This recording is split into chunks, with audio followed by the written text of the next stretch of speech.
Over the centuries, reform softened the ritual, but the setting remains a symbol of continuity. This view shows Piazza Navona, its elongated shape once the Stadium of Domitian. By the mid-1600s, it had become the stage for Baroque architecture and spectacle. At the center rises Bernini's Fountain of the Four Rivers. Completed in 1651 for Pope Innocent, the 10 statues represent the Nile, the Danube, the Ganges, and the Rio de la Plata, symbols of global ambition. Vendors shout. Children chase dogs through puddles. Street performers juggle. In summer, the square is partially flooded to cool the air, turning it into a shallow, playful lake. But markets attract pickpockets and fights.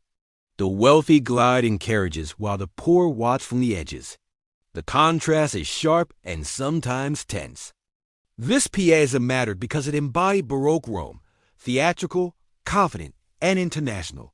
Today, the same outline remains, crowded with cafes instead of horses, but still alive with voices. This view shows a Roman forum. By the 1600s, it was no longer a center of empire. It had become a patchwork of fields, workshops, and half-buried ruins. In the foreground, goats graze around fallen columns. Women wash clothes near toppled marble blocks. A monk guides visitors through the remains, pointing out what once was. The air smells of grass, damp stone, and smoke from nearby hearths. Here, the tension is quieter.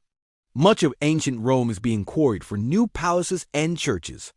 Each stone removed erases another piece of history, yet the ruins still mattered.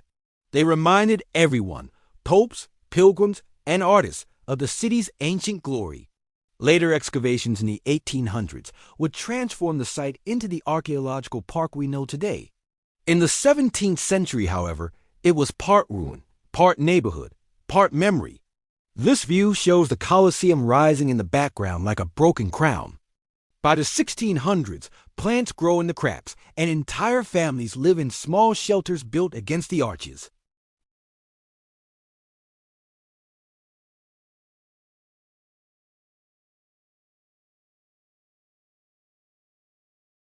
Visitors come for relics and souvenirs.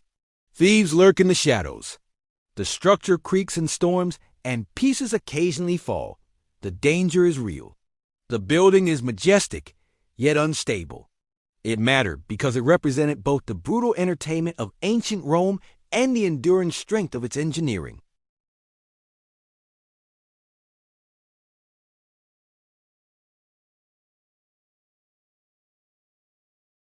This view shows Castel Sant'Angelo beside the Tiber, linked to the Vatican by the hidden Passetto di Borgo.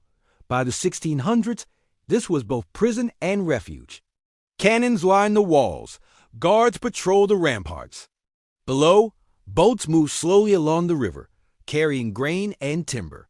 The wind smells like river water and tarred rope. Stories of escape attempts and secret executions circulate through the city. When political tensions rise, the Pope can retreat here and hold out. Castel Sant'Angelo mattered because it symbolized security. Over time, it shifted from fortress to museum, but the silhouette is unchanged, still watching the river. This view shows Campo dei Fiori. In the foreground, stalls overflow with vegetables, spices, and cloth. Bakers carry warm loaves. Housewives argue about prices.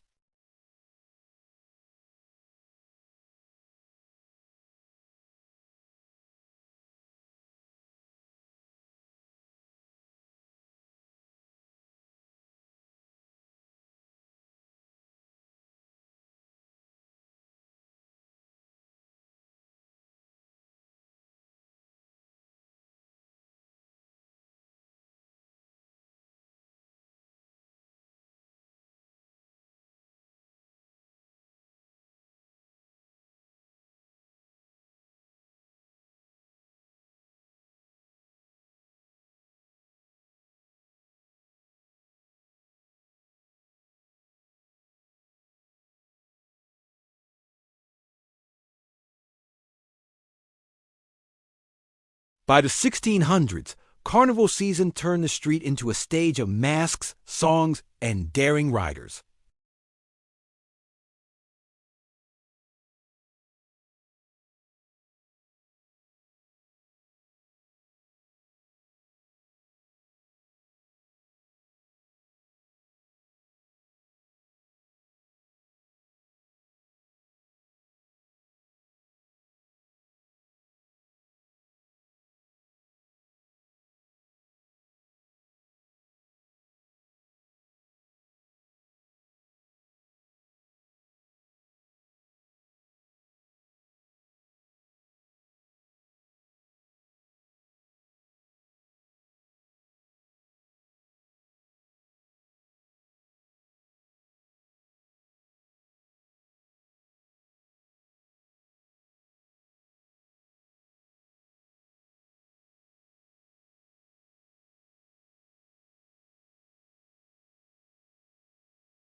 Water could rise suddenly, sweeping away homes and spreading disease. Despite the danger, the river carried trade and connected Rome to the sea. Without it, food prices would soar and shortages would follow.